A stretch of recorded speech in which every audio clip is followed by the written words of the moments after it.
प्रयागराज में आस्था का महाकुंभ 2025 में पौष पूर्णिमा के दिन यानी 13 जनवरी 2025 से शुरू हो रहा है और यह लगभग 26 फरवरी को समाप्त होगा। महाकुंभ मेला हर साल 12 वर्ष में एक बार होता है और महाकुंभ में दुनिया के साधु संत से लेकर आम आदमी भी आस्था की डुबकी लगाते हैं और इसमें सबसे विशेष महत्व है शाही स्नान, यानी महाकुंभ के मेले में शाही स्नान का विशेष महत्व है। नमस्कार दोस्तों, मैं दिव्य ज्योति से आपका आचार्य। आज मैं कुंभ के रहस्य के बारे में बता रहा हूँ कि कुंभ का रहस्य क्या है और कुंभ का मेला हर साल जो लगता है वह क्यों लगता है, क्या कारण है, और इसके अलावा इसमें मैं आपको ज्योतिषीय महत्व भी बताऊंगा कि कुंभ का ज्योतिषीय महत्व क्या है और इसके पीछे क्या पौराणिक कथाएं हैं। तो दोस्तों, आप इसको जानने से पहले मेरे वीडियो को लाइक करें, सब्सक्राइब करें और बेल आइकन को दबा दें, साथ में अपने दोस्तों के साथ शेयर भी करें। तो आइए जानते हैं कि कुंभ का मेला भारत में आयोजित होने वाला एक विशाल मेला जिसमें करोड़ों श्रद्धालु हर वर्ष प्रयागराज, हरिद्वार, नासिक, उज्जैन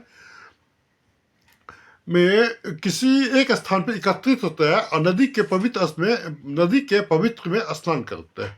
और प्रत्येक 12 वर्ष के अतिरिक्त 2 कुंभ पर्व के बीच 6 वर्षों के अंतराल में अर्ध कुंभ भी होता है। और यह अर्ध कुंभ जो है सो अभी 2019 में हुआ था, लेकिन अब यह पूर्ण कुंभ जो है वह 2025 में आयोजन प्रयागराज में हो रहा है। तो अब इसमें अगर ज्योतिषीय गणनाओं के अनुसार देखें तो मेरा पौष पूर्णिमा के दिन आरंभ होता है, जो मकर संक्रांति इसका विशेष ज्योतिषीय पर्व है। जब ज्योतिष के अनुसार सूर्य चंद्रमा वृश्चिक राशि और बृहस्पति मेष राशि में प्रवेश करता है, तब इस दिन मनाया जाता है। तो मकर राशि में होने वाले इस योग को कुंभ स्नान योग भी कहते हैं और इस दिन को विशेष मंगलकारी माना जाता है। क्यों माना जाता है? क्योंकि इस दिन माना जाता है कि पृथ्वी से लेकर स्वर्ग तक के द्वार इस दिन खुले रहते हैं। आप इस दिन स्नान, दान, पूर्णिमा या कुछ भी करते हो तो सीधा स्वर्ग की आपकी प्राप्ति होने का योग बनता है या संयोग बनता है। और यह स्नान साक्षात आपको ऐसा करता है कि स्वर्ग के रास्ते को खोल देता है या उसके दर्शन को बताता है। तो इसमें पृथ्वी, अब मैं बता रहा हूँ कि कुंभ का अर्थ क्या है। तो कुंभ शब्द का अर्थ होता है क्या? घड़ा या सुराही वाला बर्तन। तो वैदिक ग्रंथ में यह पाया गया है कि इसका जो अर्थ होता है अक्सर पानी के विषय को लेकर होता है या पौराणिक कथाओं में इसको अमृत के बारे में बताया गया। अर्थात कहा गया है कि मेरा शब्द का जो अर्थ है उसका क्या है कि मेरा का मतलब होता है एक स्थान पर मिलना, वैसा विशेष स्थान या विशेष समुदाय जो उत्सव के रूप में उपस्थित होते हैं और उत्सव के रूप में मनाते हैं और एक साथ चलते हैं, उस शब्द को मेला कहा गया।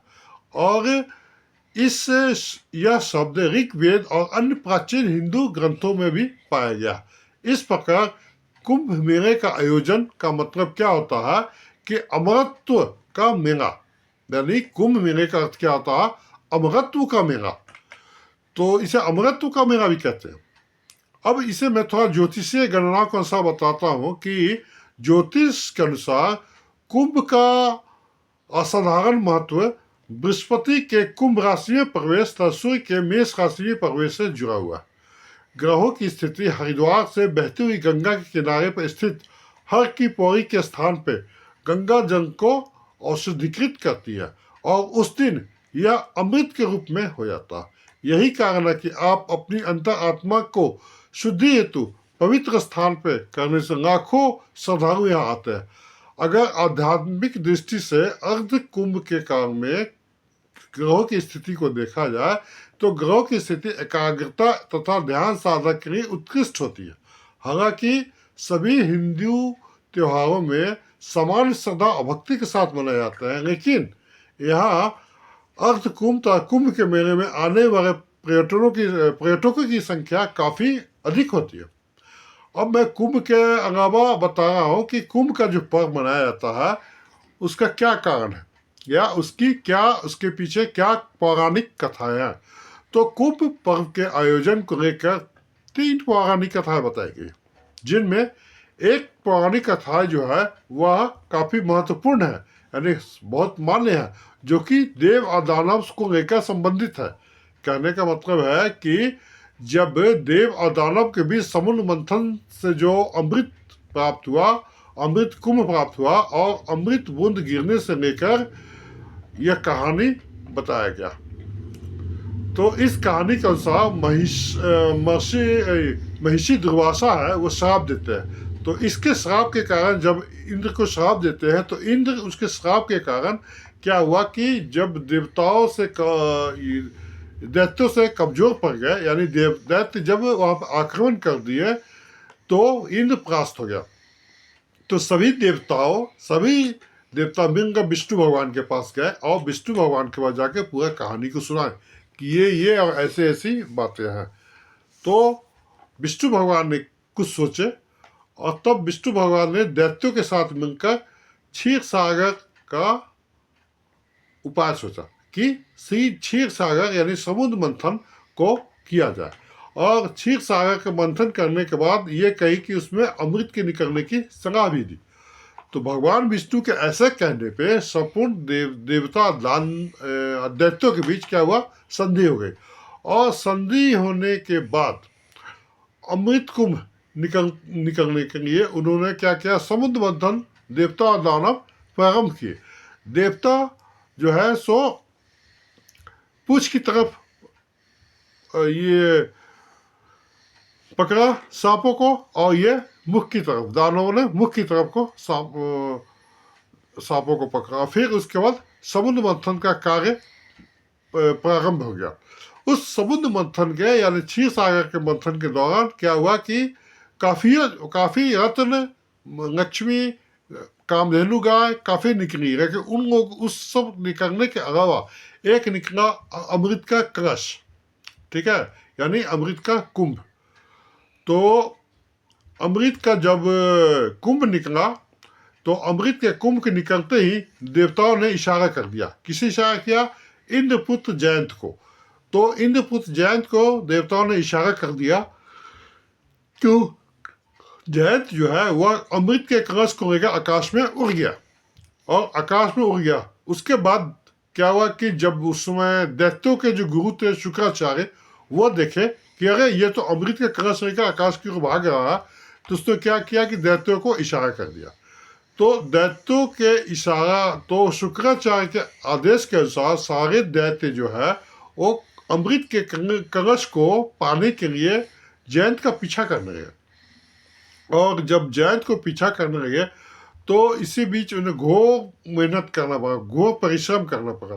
और परिश्रम करने के दौरान क्या हुआ कि रास्ते में उन्होंने क्या हुआ कि जयंत को पकड़ लिया।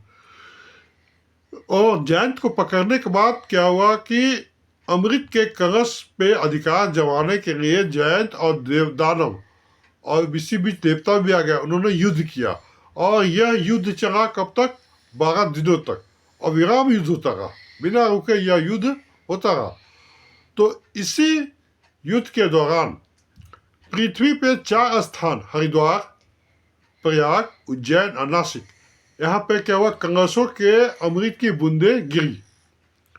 और गिरी तो उस समय चंद्रमा के घट के प्रसवन होने के कारण सूर्य के घट फूटने से और गुरु के दैत्य के अपहरण से एवं शनि के देवेंद्र के भय की घट की रक्षा की, ठीक है। तो कलश शांत करने के लिए भगवान ने क्या किया कि मोहिनी का रूप धारण किया और मोहिनी का रूप धारण करके सबको समान अमृत पिलाने लगे, यानी बांटने लगे।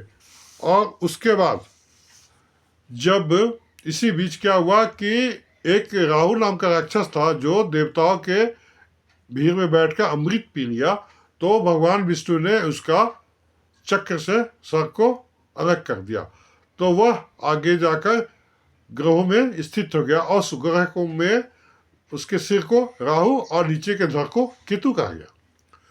चलो तो आगे इन कहानी में थोड़ा मोर यह संगता है कि इस प्रकार क्या हुआ कि देवता दानवों का युद्ध का अंत हो गया जब अमृत का वो बंटवारा हुआ। तो अमृत की प्राप्ति के लिए देव और दानवों का जो 12 दिनों तक युद्ध चला, यह इसमें क्या हुआ कि 12 दिनों का युद्ध जो है वह मनुष्य के 12 वर्षों के बराबर है।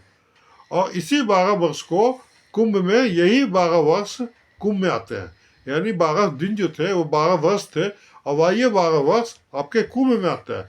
इसमें 4 कुंभ जो है पृथ्वी पे होते हैं और शेष 8 कुंभ जो होते हैं वो देवलोक में होते हैं, जिसे देवगण भी करते हैं।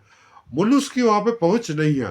तो जिस समय चंद्रिकाओं ने कंस की रक्षा की थी, उस समय वर्तमान राशियों पर रक्षा करने के बाद सूर्य चंद्रादि ग्रह आते हैं, उस समय कुंभ का योग होता है।